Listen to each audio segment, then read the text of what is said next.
Hola arácnidos, habla Carol del taller de Aranne. Bienvenidos a esta segunda entrega del tutorial sobre cómo hacer crochet tubular con cuentas. En esta segunda parte les estaré enseñando cómo leer los patrones que encontrarán en internet. Ahora que ya saben qué materiales existen, viene la parte más emocionante, que es elegir qué patrones van a hacer. Es verdad que pueden hacer su tubo del mismo color, es decir, que quede completamente liso, pero también es interesante aprender cómo leer los patrones en el futuro por si quieren hacer proyectos más complejos. Este será el patrón que voy a estar utilizando durante todo el tutorial y lo voy a dejar en el blog junto con otros dos patrones fáciles que pueden elegir cualquiera entre ellos, y enlaces a patrones más complejos que, aunque ahora no les recomiendo que lo empiecen a hacer, sí les va a servir como motivación para que vean los patrones realmente complejos que se pueden sacar con esta técnica. Muy bien, ahora para leer este tipo de patrones que encontrarán en internet, lo primero que hay que hacer es no asustarse. Es verdad que van a ver un montón de palabras y un montón de gráficos y pueden hacerles pensar que es bastante complejo, pero en realidad no lo es muy fácil. Este patrón equivale a este brazalete que hice y que será, bueno, realmente es el resultado, lo que verán al final después de seguir el tutorial. Siempre van a ver estas tres gráficas, bueno, incluso a veces pueden ver solo dos o solamente esta. Y acá una serie de palabras. Lo importante que deben tener en cuenta es que la única parte realmente esencial para realizar el patrón es esta, ¿vale? Es la lista de cuentas. La lista de cuentas les va a decir cuál es el orden en que deben enfilar las cuentas.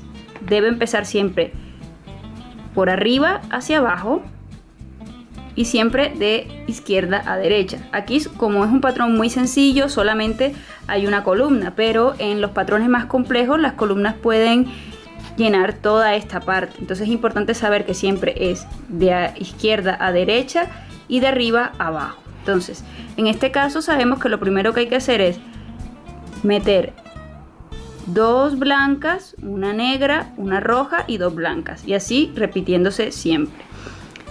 Eso es lo más importante que deben saber. Esta parte de aquí es importante para el momento de diseñarlo y se los estaré explicando hacia el final del tutorial cuando les muestre el software con el que pueden diseñar sus propios patrones. Pero realmente lo importante es esta parte de aquí que les muestra cómo va a quedar realmente el patrón. Lo pueden ver aquí. Por supuesto, solo les va a mostrar una parte y no pueden darle vuelta de esta forma, pero es para que se hagan realmente una idea de cómo queda. La otra parte importante es la circunferencia. En este caso la circunferencia es 6. Lo que quiere decir eso es que para iniciar el proyecto va a ser 6 cadenetas con 6 cuentas. Eso indica realmente el ancho del proyecto. Aquí se pueden ver las 6 cuentas que tiene de ancho. Entonces, entre más circunferencia tenga, más ancho será el proyecto. Podrán ver circunferencias de 9, de 12, de 15 y cada vez se va haciendo más grueso. Otra parte importante es la de la repetición del patrón. En este caso pueden ver que son 6 cuentas. Esto es importante también porque, bueno, en este caso, como el patrón es tan sencillo, solamente hay 6 cuentas aquí. Pero más adelante con patrones más complicados te podrá decir realmente cuántos hay, si son una repetición de 75, de 80, de 20.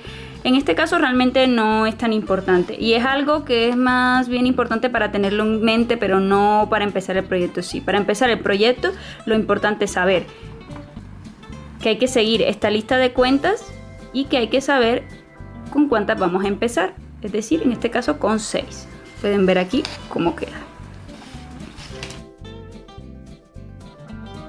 Bueno, esto es todo por este video, espero que les haya gustado. Si quieren saber finalmente cómo hacer este tipo de proyectos, suscríbanse o continúen viendo los videos. No olviden además visitarnos en el blog porque estaré dejando enlaces, información y cualquier otro comentario de algo que se me haya olvidado durante el video o cualquier pregunta que me haya hecho alguien y quiera profundizar en ella.